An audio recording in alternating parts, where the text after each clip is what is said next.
আসসালামু আলাইকুম। সকলকে সাহারিস ন্যাচারাল ব্লগসে শুভেচ্ছা। আজকে আমি আপনাদের সাথে শেয়ার করব যে আমি কিভাবে ব্রয়লার মুরগি রান্না করি। এর জন্য প্রথমে আমি একটা কড়াইয়ের মধ্যে খানিকটা তেল দিয়ে দিলাম আর তেলের মধ্যে দিয়ে দিলাম লবণ। তেলের মধ্যে লবণ দিয়ে নাড়াচাড়া করে এর মধ্যে দিয়ে দেবো হলুদের গুঁড়া। হলুদের গুঁড়া দিয়ে নাড়াচাড়া করে এর মধ্যে কোষগুলো এক এক করে দিয়ে দেবো। দিয়ে কোষগুলো ভালো করে তেলে ভেজে নিব।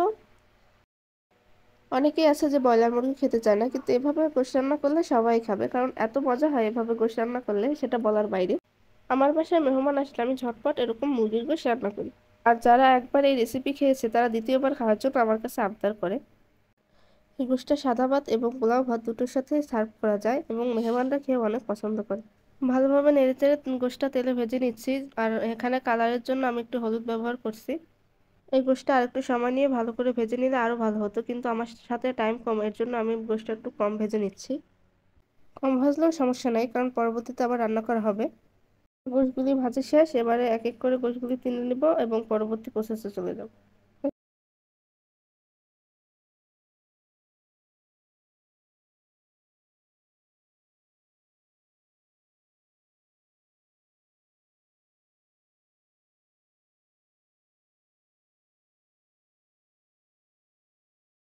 এবার এই তেলের মধ্যে এক এক করে মশলাগুলি দিয়ে দেব।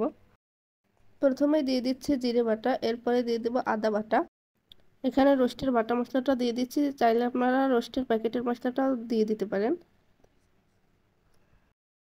এখানে গরম মশলা, দারচিনি, এলাচ, লবঙ্গ এগুলো একটু গুঁড়ো করে দিয়ে দিচ্ছি। এরপরে দিয়ে দিচ্ছি বাদাম বাটা। এবারে দিয়ে দেবো হচ্ছে রসুন বাটা।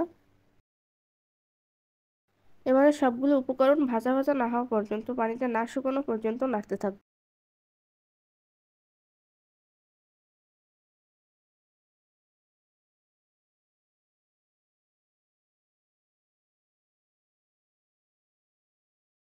তেলটা একটু কম মনে হচ্ছিল, এর জন্য আমি একটু তেল দিয়ে নিচ্ছি। আর অনবরত রাখতে হবে যেন তলায় না লেগে পড়ে। যখন পানিটা একটু শুকিয়ে আসবে তখন এর মধ্যে আমি হলুদ গুঁড়ো, মরিচ গুঁড়ো আর কি শুকনো মশলা যেগুলো সেগুলো দিয়ে দেবো। নাড়তে নাড়তে আমার মশলার পানিটা শুকিয়ে গিয়েছে। এবারে হচ্ছে তেলটা দেখুন উপরে চলে এসেছে। এবারে এর মধ্যে আমি লবণ দিয়ে দেব। লবণটা দেওয়া হয়ে গেলে ভালো মতো নেড়ে চেড়ে এরপরে হচ্ছে এর মধ্যে এক এক করে শুকনো উপকরণগুলো দিয়ে দেব। প্রথমে দিয়ে দিচ্ছি হলুদের গুঁড়া, এরপরে দিয়ে দেবো মরিচের গুঁড়া। এখানে মরিচের গুঁড়োটা একটু কম ব্যবহার করা হচ্ছে, কারণ এখানে গোলমরিচের গুঁড়ো দেওয়া হয়েছে। এবারে সব মশলা একসাথে মিশিয়ে ভালোভাবে নেড়েচেড়ে নিতে হবে। এর মধ্যে হালকা একটু পানি দিয়ে কষিয়ে নিতে হবে। খুব ভালো করে কষাতে হবে, তরকারিতে যত কষানো হয় ততই স্বাদ বেশি হয়। এর মধ্যে আমি 3 টুকরো আস্ত দারচিনি দিয়ে দেব। নাড়াচাড়া করতে করতে পানিটা শুকিয়ে নেব।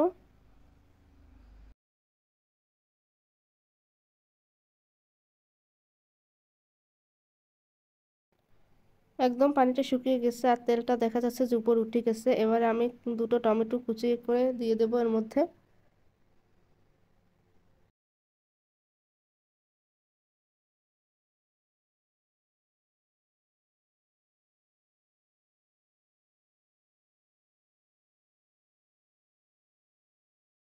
টমেটোটা সিদ্ধ হওয়া পর্যন্ত ভালো করে নেড়েচেড়ে কষিয়ে নেব। টমেটোটা সিদ্ধ হয়ে গেছে, এবার আমি দিয়ে দিচ্ছি হচ্ছে বেরেস্তা। বেরেস্তাটা দিয়ে ভালো করে নাড়াচাড়া করে নেব।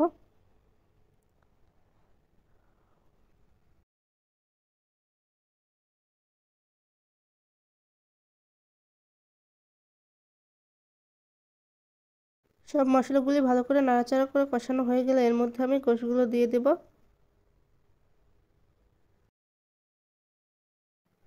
মশলার ভিতরে গোশগুলো দিয়ে ভালো করে নাড়াচাড়া করে সবকিছু একসাথে মিশিয়ে নেব।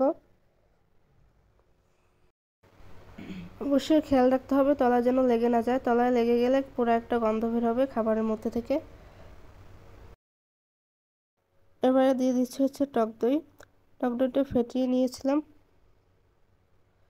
সব কিছু ভালোভাবে নেড়েচেড়ে মিশিয়ে নিয়েছিলাম। গোশ রান্নায় আমি কোনো আলাদা পানি ব্যবহার করব না, টক দইয়ের মধ্যে যতটুকু পানি আছে এটা থেকে আমার গোশটা রান্না হয়ে যাবে। তো ভালো করে নেড়েচেড়ে আমি ঢাকনা থেকে ঢেকে নেব। আর লো হিটে রান্না করতে হবে, যে কারণে গোশ থেকে একটা পানি বের হবে, এতেই গোশটা সেদ্ধ হয়ে যাবে। তো স্বাদ বাড়ানোর জন্য আমি একটু দিয়ে দিচ্ছি চিনি। চিনিটা দিয়ে আমি আবারও নেড়ে নিচ্ছি ভালো করে। সব কিছু ভালো করে নেড়ে কষিয়ে নিতে হবে। কষাতে কষাতেই আমাদের গোশটা সিদ্ধ হয়ে যাবে।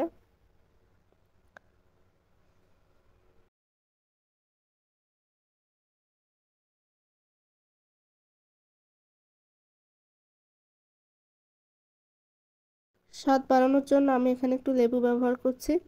লেবুটা দিয়ে আবার ভালো করে নেড়েচেড়ে কষিয়ে নিতে হবে।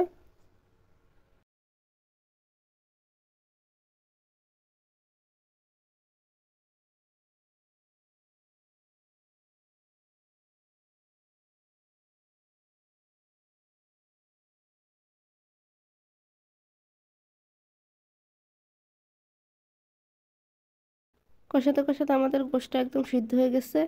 তো ঝোল একটু কম হয়ে গেছে, এর জন্য আমি আরেকটু পানি ব্যবহার করব। পানিটা দিয়ে এর মধ্যে কাঁচামরিচ দিয়ে একটু ঢেকে নেব।